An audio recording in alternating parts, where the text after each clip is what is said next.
Most people imagine mountain deaths as dramatic moments, screams, falls, avalanches, but many of them begin quietly, with a small decision, a pause, a moment that feels harmless.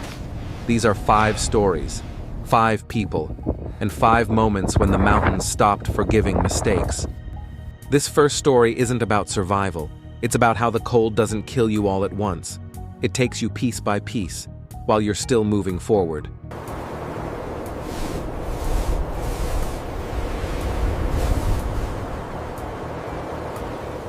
At first, it looked like nothing. 4 climbers had been moving since early morning along a winter ridge route. Not extreme, not technical, but exposed enough to demand focus. The kind of trail experienced hikers chose when they wanted solitude without unnecessary risk. Snow underfoot, steady wind above, cold that felt sharp but manageable. They weren't chasing a summit. They were crossing into the next valley before nightfall. The plan was simple. Keep moving. Don't stop too long. Stay ahead of the cold. Everyone had proper gear. Insulated jackets, winter boots, gloves rated for lower temperatures than this. On paper, it was a normal day. The man who would later define the story was Thomas, 36. Quiet, reliable, never the one to complain. He wasn't the strongest, but he was consistent. The kind of person groups trusted because he didn't draw attention to himself. That day, Thomas walked third. The wind was constant, slipping through seams and cuffs. Not violent, just persistent. The kind of cold that feels ordinary after a while. Around midday, they stopped briefly near a rock formation that cut the wind just enough to adjust gear. They didn't sit. Sitting meant losing heat. Thomas reached for the chest strap of his backpack. It had been rubbing for hours. A small annoyance, but the kind that grows unbearable with time. He tried to adjust it with his gloves on. It didn't work. The buckle was stiff, half frozen. His gloves made his fingers clumsy. He tried again. Failed. Exhaled sharply. Then he did what countless people have done in the cold. He took off his gloves. Just for a minute. He tucked them under his arm and worked quickly with bare fingers. The wind bit immediately, sharp and punishing. He forced the buckle into place, tightened the strap, and nodded to himself. Problem solved. But his fingers felt strange. Not painful, not numb yet. Just slow, slightly disconnected. He flexed them once, then shoved his gloves back on. Cold, he said, casually. They moved on. For the next 15 minutes, everything seemed fine. Thomas kept pace. He didn't mention his hands. The group followed the ridge, expecting the wind to ease soon. Then the small mistakes started. He dropped a trekking pole while adjusting the strap, picked it up quickly, embarrassed. A few minutes later, he struggled with his jacket zipper, tugging too hard, failing, then trying again. He laughed, but it sounded forced. They stopped again briefly for water. Thomas pulled out his bottle and tried to open it. Nothing. He twisted harder. Still nothing. The cap wasn't frozen. The others opened theirs easily. This wasn't ice. This was grip. One of the climbers offered to help. Thomas hesitated, then handed the bottle over. The lid came off effortlessly. That was the first moment the group exchanged looks. Not panic, just awareness.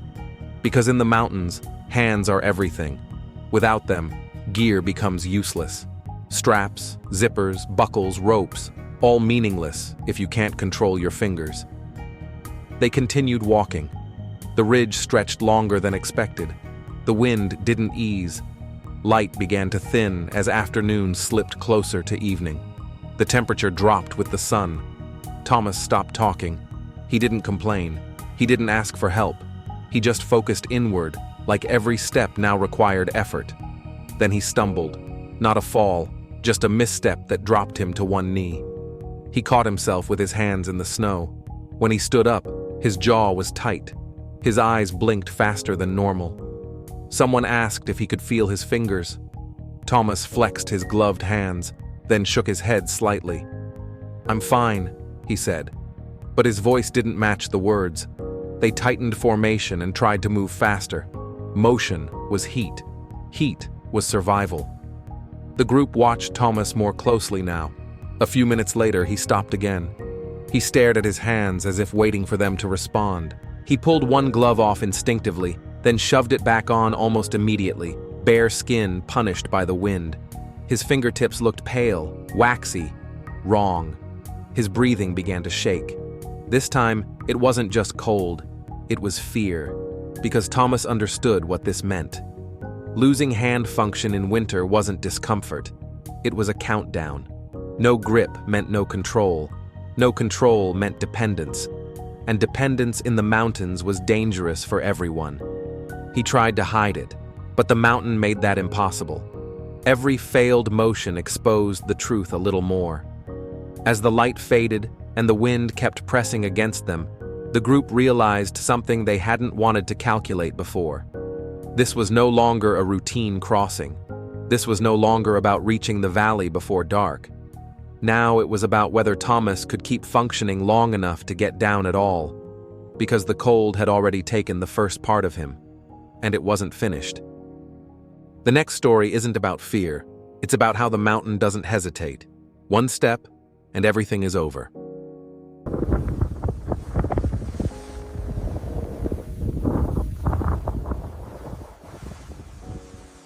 The trail was clearly marked, not with signs or ropes, but with something more convincing: footprints. A narrow line pressed into the snow by dozens of boots before them, winding along the slope in a way that felt intentional. Safe, proven. 3 hikers followed it without speaking. They were not beginners. None of them were reckless tourists wandering into terrain they didn't understand. This was a popular winter route, known for its views and relative accessibility. Steep in places, exposed in others, but well within their experience. The weather that day was unusually calm. Low wind, good visibility, the kind of conditions that make people relax without realizing it. The man in front was named Evan. He was 32, visiting from another region, camera always hanging from his neck. Not an influencer, not chasing attention, just someone who liked documenting places he didn't expect to see again. He had already taken dozens of photos that day, most of them ordinary, some of them good. None of them felt urgent. They moved steadily, keeping to the trail, stepping carefully where the snow narrowed near drop-offs. Below them, the valley disappeared into shadow, depth impossible to measure.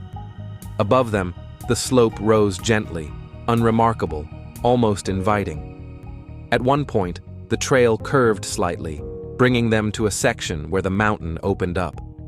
The view expanded suddenly, layers of ridges, distant peaks fading into pale blue. It was the kind of view people instinctively stop for, even when they know better. They paused, not for long, just enough to breathe and look. Evan stepped aside to frame a shot. It wasn't a dramatic move. He didn't leave the trail entirely. Just one step, maybe 2, away from the packed footprints, onto untouched snow. The surface looked solid, smooth, no visible cracks, no sagging, nothing to suggest danger. Someone behind him said something about staying close. Evan nodded. He lifted the camera. The snow gave way instantly. There was no warning sound, no slow collapse. The section he stepped onto wasn't ground at all. It was a cornice, overhanging space shaped by wind and time. From above, it looked identical to the rest of the slope. From below, it was empty. The cornice broke cleanly. Evan disappeared downward, not falling straight, but sliding out and away as the snow fractured beneath him. The motion was fast and silent. One moment he was there, the next he wasn't. No scream followed. The others froze. It took a few seconds for their brains to catch up to what their eyes had already seen. One of them dropped to their knees, crawling back onto the trail, terrified of triggering more collapse. Another shouted Evan's name, voice cracking, already knowing it wouldn't help. They approached the edge carefully. The break line was sharp, clean, a white lip cut against open air.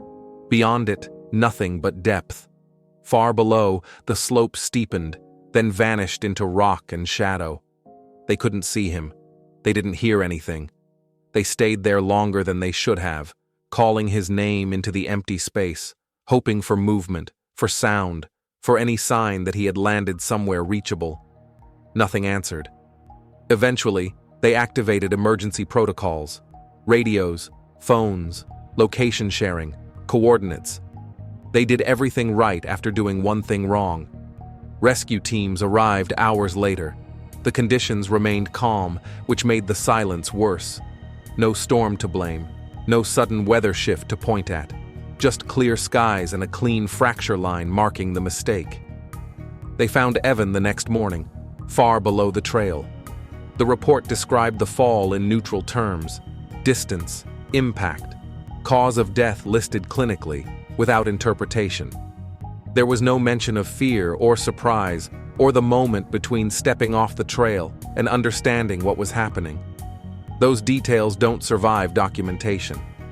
The trail reopened later that season. People walked it again, took photos again, stopped at the same spot, drawn by the same view. Footprints returned, pressing a familiar line into the snow. Most stayed on it. Some stepped aside. The mountain didn't change. The trail didn't move. Only the space beside it remained exactly as it had always been, waiting, silent, indistinguishable from solid ground, until the moment it wasn't. The next story gave him time to realize there was no way down.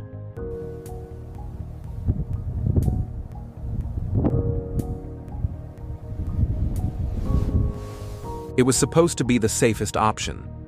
That was how the decision was framed, and at the time, no one openly disagreed. The weather was changing faster than expected, and daylight was already thinning. Clouds were building above the ridge, not violent yet, but dense enough to erase contrast and depth. The kind of light that makes distances hard to judge and movement slower without you noticing. The group of 5 had been moving together since morning. They were spread out in age and experience, but none of them were new to winter terrain. This wasn't a summit attempt. It was a long traverse between valleys, planned to be completed before night. They had checked forecasts. They had spare layers. They had headlamps. What they didn't have was margin. One of them, Lucas, 41, began to slow noticeably in the afternoon. Not dramatically. Just enough that the spacing between him and the others widened. He stopped more often, resting his hands on his knees, breathing harder than the rest. At first, no one said anything. Fatigue was expected. Everyone was tired. But then Lucas stopped again. This time, when he straightened up, he didn't move forward right away.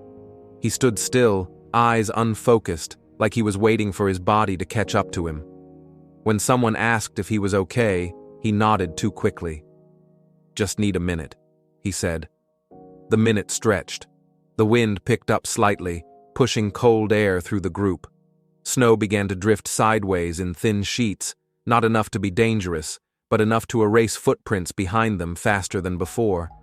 They looked at the map. The next landmark was a small emergency shelter.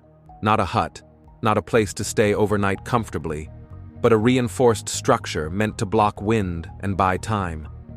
They were less than 30 minutes away. From there, the route descended into more protected terrain. Lucas shook his head when they suggested pushing on. "I can't keep this pace," he said quietly. "I'm getting dizzy." They stopped fully then. Packs came off. Jackets were adjusted. Everyone did the same calculations in their heads, just at different speeds. If they all slowed down, night would catch them in exposed terrain. If they turned back, they would lose hours and still face worsening weather. If Lucas rested inside the shelter while the others pushed ahead, they could reach safety and return quickly with help. That was the option that made sense. They didn't argue much. No raised voices, no drama, just short, practical sentences. Lucas didn't protest. If anything, he looked relieved at the idea of stopping somewhere solid, somewhere out of the wind. They reached the shelter just as the light began to flatten into gray. It was small, bare, cold, but it blocked the wind completely. Inside, it felt quieter than expected, like sound had been switched off. Lucas sat down immediately, shoulders slumping as if his body had been holding itself upright on borrowed time. They gave him extra layers, food, water. One of them said, "We'll get down, contact rescue and come back. You'll be warmer here than moving." Lucas nodded. Another added, "We'll be quick."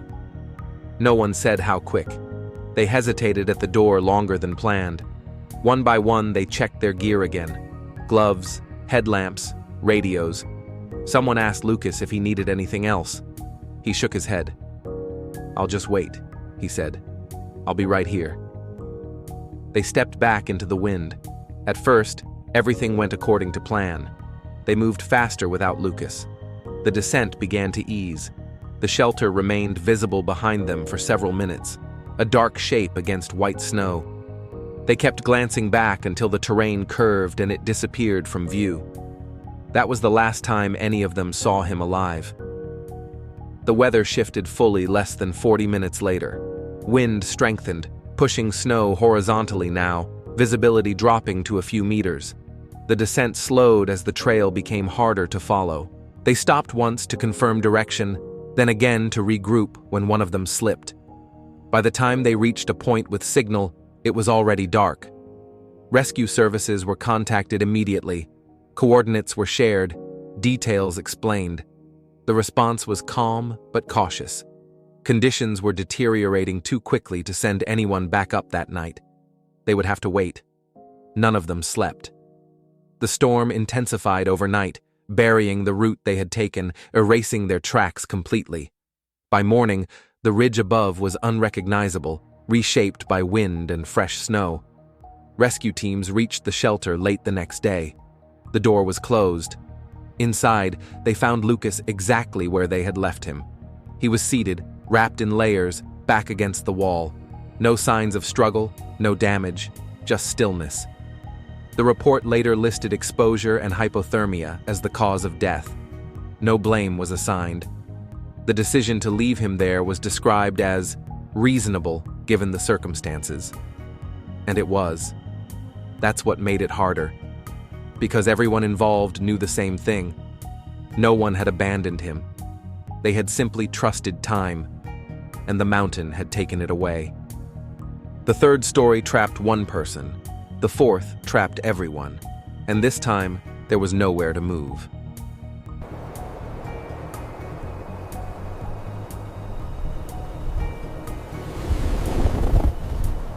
By the time they reached the traverse, everyone was already tired. Not exhausted, just worn down in the way that makes small inconveniences feel larger than they should. The route wasn't new to them.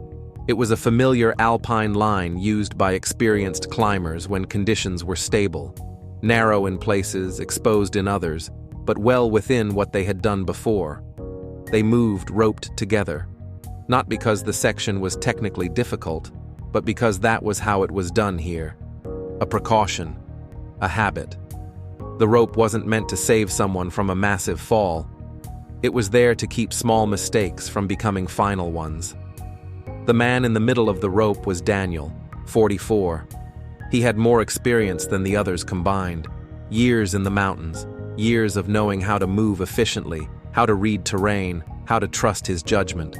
He wasn't reckless. If anything, he was conservative.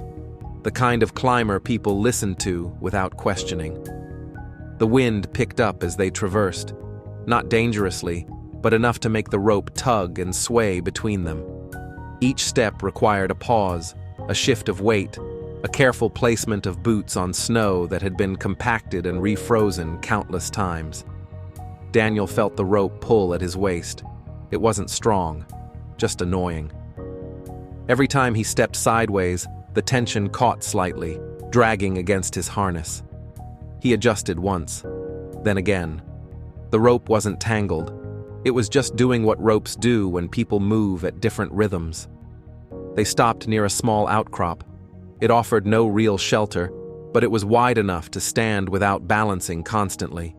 One of them suggested tightening the rope spacing. Another checked the time. The traverse was taking longer than planned, but still within daylight. Daniel looked down the slope. It wasn't vertical. Steep, yes, but broken. A slide here would mean tumbling, not free falling. He had moved across worse terrain countless times without a rope. He sighed. This would be easier without the rope pulling, he said. No one immediately disagreed. That was part of the problem. When someone experienced speaks calmly, their words don't sound like risk. They sound like efficiency. I'll just untie for this section, Daniel added. Tie back in after. Just for a bit. One of the others hesitated, then nodded. No argument followed. The conditions weren't extreme. The visibility was fine. The snow felt stable. Daniel unclipped himself. The rope slackened instantly, relief spreading through his posture. He stepped forward, lighter now, freer. His movements became smoother, faster. For a moment, it looked like the right call. They followed him, still roped together, watching as he crossed ahead. Then the wind shifted. Not violently, just enough to change balance. Daniel stepped onto a section of snow that looked identical to the rest. Hard-packed, slightly angled, nothing unusual. His foot slid half an inch. He tried to correct. The correction failed. Without the rope, there was nothing to stop the movement from continuing. The slide wasn't dramatic. No flailing, no scream. Just a sudden loss of friction, boots scraping uselessly as gravity took over. He went down fast. Not straight down, but sideways, bouncing, rotating, disappearing from view as the slope dropped away. The rope behind him stayed still. For a second, no one spoke. They stared at the empty space where he had been, waiting for something, a sound, a movement, anything that suggested he might still be reachable. Nothing came. They secured themselves immediately, anchors placed with shaking hands. Someone shouted Daniel's name, voice thin in the open air.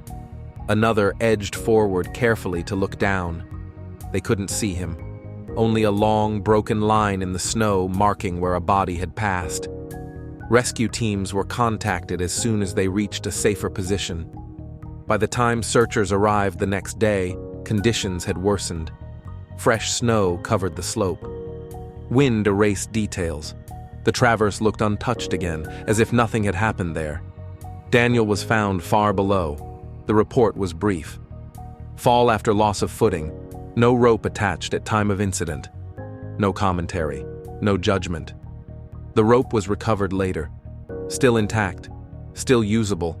Still tied exactly the way it had been before he untied himself. People who read the report often fixated on the decision, on the moment he unclipped, on how easily it could have been avoided. But the people who were there remembered something else. How reasonable it felt, how familiar the terrain looked, how small the decision seemed at the time. Because the mountain didn't punish arrogance that day. It punished comfort. And it waited patiently for a moment when experience stopped being protection. The fourth story trapped a group. The fifth leaves only one. And this time, there's no one left to wait with.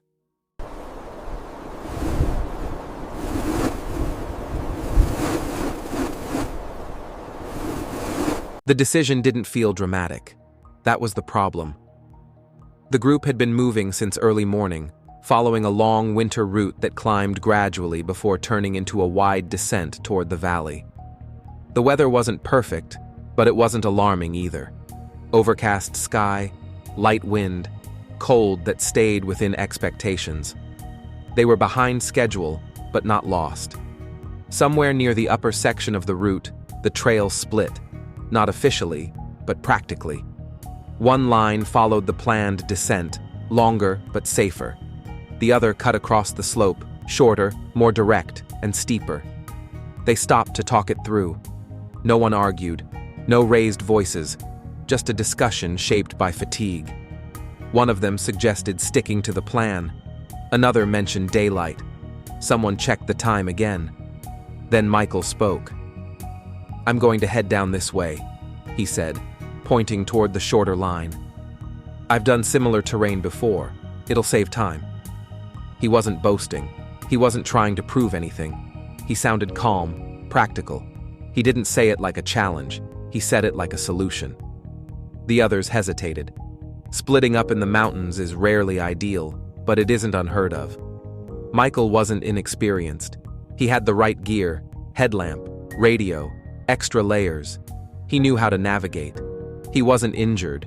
He wasn't panicking. Everything about the situation suggested that this was acceptable. Someone asked if he was sure. Michael nodded. "I'll be fine." That was all it took. They agreed to regroup lower down, where the terrain flattened and the trail rejoined. Michael adjusted his pack, tightened his jacket, and stepped away from the group. They watched him for a moment as he moved downhill. He walked confidently at first, picking his way across snow that looked stable enough. His figure grew smaller as distance stretched between them, until terrain folded and he disappeared from view. The others continued on their route. At first, everything felt normal. They focused on their own descent, moving carefully, conserving energy. Every now and then, someone glanced back uphill instinctively, as if expecting to see Michael again. They didn't. An hour passed, then another. They reached the agreed meeting point as daylight began to thin. The valley below was already darkening, shadows stretching long and flat. They stopped, dropped packs, and waited. Michael didn't arrive. At first, no one worried. He might have taken a slightly different line. He might be moving slower. He might be being careful. They waited longer. They tried the radio. No response. They tried again. Still nothing. Darkness settled fully. Cold deepened in a way that felt heavier now that they were standing still. One of them suggested waiting a little longer. Another checked the map again, tracing possible variations of the route Michael might have taken. There were many. Too many. They made the call for help. Rescue services responded quickly, but cautiously.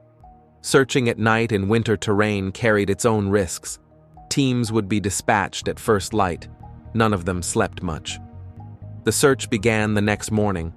Tracks were hard to follow. Snowfall overnight had softened everything, blurring edges, filling gaps. In some places, the slope Michael had chosen looked harmless. In others, it dropped away sharply, broken by rock bands and narrow gullies. They searched methodically. By midday, they found his footprints. They followed them for a short distance before they disappeared completely, swallowed by wind and snow. No obvious signs of a fall, no discarded gear, no clear point of failure, just absence. The search widened. Hours later, a rescue team spotted something below a steep section of the slope, a dark shape against white snow. It took time to reach. Michael was found lying on his side, partially sheltered by a rock outcrop. His pack was still on. His headlamp was clipped to his chest, turned off. There were no signs of a violent fall. The report later suggested disorientation, a gradual loss of route, possibly exhaustion, possibly hypothermia. No definitive moment, no single mistake. Just a sequence of small decisions that slowly reduced his options until there were none left. The official cause of death was listed simply: exposure. The others returned home weeks later. People asked what had gone wrong, why he went alone, why they didn't stop him. There were no good answers, because when Michael turned back alone, it didn't feel dangerous. It felt efficient. It felt reasonable. And the mountain didn't need more than that. Thanks for watching. If you want to hear the next stories, subscribe. More mountains, more real stories. Stay aware.